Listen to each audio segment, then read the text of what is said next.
শুভ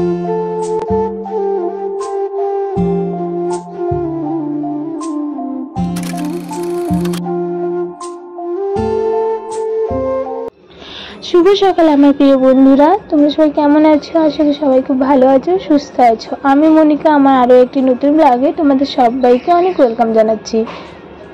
আজকে সকাল সকাল ঘুম থেকে উঠে পড়েছি, শুধু আমি নয়, আমার সঙ্গে আজকে সবাই ঘুম থেকে উঠে পড়েছে। সবার আগে বাবা ঘুম থেকে উঠেছে। ঘুম থেকে উঠে রাস্তার থেকে একটু হেঁটে এসেছে। হেঁটে বাবার যা যা কাজ থাকে সকালে সেগুলো বাবা করে নিয়েছে। আজকে কিন্তু সকাল বলতেও এই 5:30-5টার দিকে বাবা ঘুম থেকে উঠেছে। বাবা ঘুম থেকে ওঠার পর আমি কিছুক্ষণ পর ঘুম থেকে উঠেছি। এই 5-6টার মতো আমি ঘুম থেকে উঠেছি। আর ঘুম থেকে উঠে বাসি কাজগুলো সেরে স্নান দান কমপ্লিট করে ঘরে এসেছে। আর মাম্মামও ঘুম থেকে উঠে গিয়েছিল, তো মাম্মামকে যে ব্রাশ দিয়ে দিলাম। মাম্মামকে ব্রাশ দিয়ে তারপরে যে বর্মশাই গেছিল দোকানে, দোকান থেকে দুধ নিয়ে এসেছে। আর আজকে সকাল সকাল ঘুম থেকে ওঠার একটা কারণ আছে। কারণটা কি বলো তো? যেহেতু তোমাদেরকে বলেছিলাম যে আমার শ্বশুরমশাই একজন প্রিয় মানুষ, সে হাসপাতালে ভর্তি আছে, তো ওনার অপারেশন করার কথা ছিল। তো আজকে আর কি অপারেশনটা, আজকে না কালকে রাত্রে ওনাকে অপারেশন করানো হয়েছে। তো সেই চিন্তায় সবাই কিন্তু একদমই ঘুমায়নি।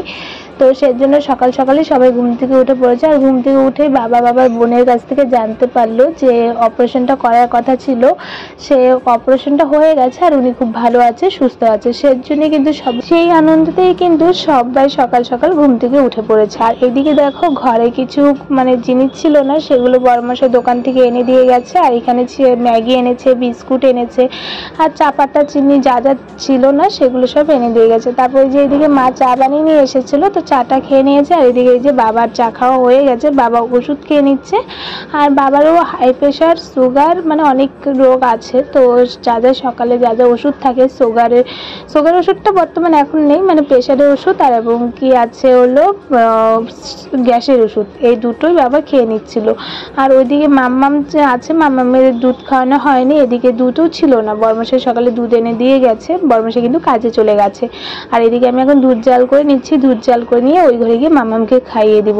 জানো তো, আমার মুডে কখনো ঠিকা থাকে না। আমি এই খারাপ এই ভালো, কখনো আমার মনটা এতটাই খারাপ লাগে যে কোনো কিছুই কোনো কাজ করতে একদম ভালো লাগে না। আমার কখনো কখনো মনটা এত ভালো লাগে, যেই কাজগুলো করতে হবে না সেগুলো কিন্তু আবার বারবার করি। তো এইদিকে দেখো, মামামের ফোনটা মামামের দিদু নিয়ে নিচ্ছিল বলে সেই জন্য কিন্তু খুব কান্নাকাটি করছিল। আর এদিকে কিন্তু মামামের দুধ নিয়ে এসেছে, আর ওইদিকে দুধটা ঠান্ডা করতে দিয়েছে। আর এই যে মাম্মাম, আর আজকেই কিন্তু মামামের চুলটা কেটে দিবে আর কি, নাইরা করে দিবে।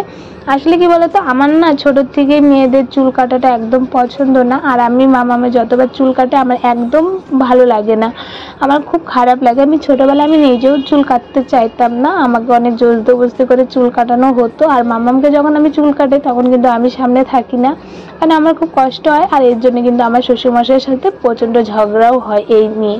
তো যাই হোক, ওদিকে মামামকে আজকে চুল কাটানোর কথা, তো বর্মশাই তো কাজে গেছে, দোকানে নাইরা করানোর কথা ছিল, তবে দোকানে আর এখানে এত গরম, তো সেজন্য ভাবলাম দোকানে নয় বাড়িতেই করে দেবো। বাবাকে আমি ওই কথা বলেই রাখছিলাম, তো বাবা বারবার বলছিল চুলটা কেটে দাও, চুলটা কেটে দাও। তো আমি সেটা বলে বুঝিয়ে আর কি কথাটা ঘোরানোর চেষ্টা করছিলাম, কিন্তু কোনো লাভ হয়নি, সেই চুল কেটেই দিয়েছে। তোমরা ব্লগের লাস্টে দেখতে পারবে। আর এই দিকে কিন্তু আমি ওই যে সকালে মামামকে দুধ খাইয়ে দিয়েছি। আর আজকে যেহেতু মনটা ভালো আছে, তো সেজন্য ভাবলাম যে ঘরের কাজগুলো খুব তাড়াতাড়ি করে নিই। এই কদিন ধরে মনটা একদমই ভালো ছিল না বলে ঘরের কোনো কাজই আমি করতে পারিনি। 4-5টা একদম এলোমেলো হয়ে আছে, অগোছানো হয়ে আছে, তো সেগুলো গুছিয়ে নিচ্ছিলাম। আর এইদিকে না ড্রেসিং টেবিল আর সুকেসের আয়নাগুলোই না মামাম রং কালার পেন্সিল দিয়ে একদম রং করে রেখে দিয়েছিল, একদম কিরকম দাগাদাগি করে রেখেছিল। তো সেগুলো না মুছে নিচ্ছিলাম, কারণ এগুলো নোংরা থাকলে না একদমই ভালো লাগে না। আর যেহেতু মা এসেছে বাড়িতে, তো সেজন্য কিন্তু এই কাজগুলো আমার করতে পারছি।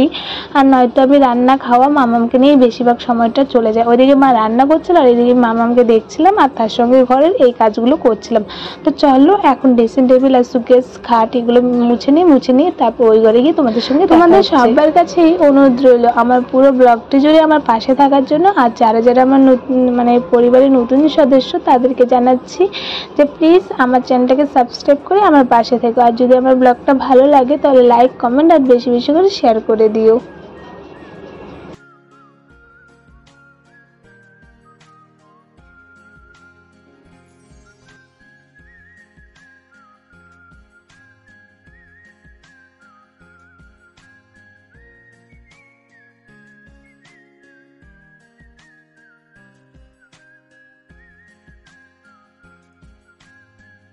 ওদিকে কিন্তু আমি ঘরটাকে গুছিয়ে রেখে এই পাশে চলে এসেছি, আর এই পাশে এসে দেখি মার রান্না বান্না সমস্ত কিছু কমপ্লিট হয়ে গেছে। আজকে কি কি রান্না হয়েছে সেটা তো অবশ্যই শেয়ার করব। তার আগে দেখো মা আর কি এখানে খেতে বসেছিল, তো মাম্মামের সঙ্গে একটু ঝগড়া করছিল মা, আর এদিকে আমাকে খাইয়ে দিচ্ছিল বলে মাম্মাম খুব রেগে যাচ্ছিল। আর মা আমাকে বলছে কি আয় আমি তোকে আজকে খাইয়ে দিই। বিশ্বাস করো মায়ের হাতে খেতে কারই না ভালো লাগে। আমি কিন্তু বিয়ের আগে আর কি যখনই মা খেতে বসতো তখন আমি একবার না একবার মার কাছ থেকে খাবো, মানে ওরকম একটা মানে অভ্যেস ছিল। তবে বিয়ের পর ওই অভ্যেসটা পাল্টে গেছে। আর এদিকে মা ঝগড়া করছিল মাম্মামের সঙ্গে আর আমাকে খাইয়ে দিচ্ছিল। আমার মায়ের সঙ্গে কিন্তু মাম্মামের ঠিক বনে না, এই সারাক্ষণ ঝগড়া খুনসুটি এগুলো চলতেই থাকে। আরেকটা কথা তোমাদের সঙ্গে বলি, এই যে তোমরা যে আমার ব্লগে দেখতে পাচ্ছ না আমার মাথায় একটা সাদা জিনিস, ওইটা কিন্তু একটা সাদা ফুল। সকালবেলা যখন মাম্মামকে আমি ব্রাশ করানোর সময় রাস্তায় নিয়ে গেছিলাম তখন কিন্তু মাম্মাম এই ফুলটা তুলে আমার মাথায় লাগিয়ে দিয়েছিল। তো সেইভাবেই আছে, আমার একদমই মনে নেই যে ওই ফুলটা আজ আমার মাথায় আছে। এই যে আমি এখন ব্লগ এডিট করতে বসেছি, তো এই মাত্র দেখে আর কি তোমাদের সঙ্গে বলে দিলাম। তারপর দেখো এখানে সকালে কিছু জামা কাপড় ছিল সেগুলো ধুয়ে নিয়ে এসেছি বাইরে, এসে মেলে দিচ্ছি। ওদিকে খাওয়া দাওয়া কমপ্লিট হয়ে গেছে, মাম্মামকেও খাইয়ে দিয়েছি, আর তার সঙ্গে কিন্তু বাবা মা সবারই খাওয়া দাওয়া হয়ে গেছে। আর আমাদের এখানে তো এত পরিমাণে রোদ্র গরম পড়েছে, তোমরা আমার ব্লগে এই যে এই জিনিসটা দেখে কিন্তু বুঝতেই পারছো কি হারে রৌদ্র। সত্যি কথা বলতে রোদ্রের জন্য বাইরে তো একদমই বেরোতে পারছি না, এত রৌদ্র আর এত গরম। আমরা ঘরে থেকে বসেই ঘেমে যাচ্ছি, অস্থির হয়ে যাচ্ছে। আর যারা বাইরে কাজ করছে তাদের যে কি অবস্থা শুধু ভগবানই জানে। তো তোমাদেরকে সবাইকে বলছি এই রোদ্রে গরমে সবাই একটু প্লিজ সাবধানে থেকো, তাহলে কিন্তু তোমাদেরই ভালো হবে। তো যাই হোক এদিকে দেখো দুপুরবেলা মানে জামা কাপড় মেলে এসে তারপর স্নান টান করে, মানে স্নান টান তো সকালেই করেছি, তারপর খাওয়া দাওয়া করে নিয়েছি। আর দুপুরের মেনুতে ছিল ছোলার ডাল আর বটবটি আলু ভাজা, তার সঙ্গে ছিল বাঁধাকপি পকোড়া। আর এইদিকে বিকেলবেলা এই যে মামামের চুল কেটে দিয়েছে আজকে ওর বাবা, তো সেটার জন্য কিন্তু আমি আর পরে কোনো ব্লগ শেয়ার করিনি তোমাদের সঙ্গে। অবশ্যই কিন্তু কমেন্ট করে জানাবে মামামকে চুল কাটার পর কেমন লাগছে। টাটা।